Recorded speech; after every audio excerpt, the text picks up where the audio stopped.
BNP তরফ থেকে আসছেন।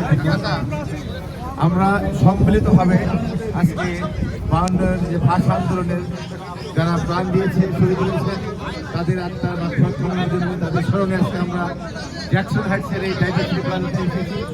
আপনারা জানেন জ্যাকসন হাইটস বাংলাদেশের সারা বিশ্বের রাজধানী। জ্যাকসন হাইটস ডাইভার্সিটি, এই ডাইভার্সিটি প্ল্যানেটে অনেক সংগঠন আজকে প্রতিবারের মতোই এই শহীদদের উদ্দেশ্যে আজকে আমরা এখানে সমবেত হয়েছি।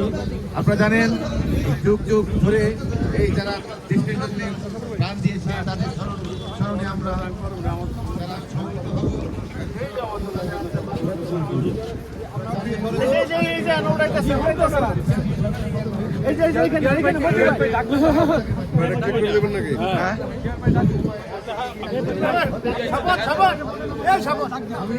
ভাই এটা ইয়ে করতে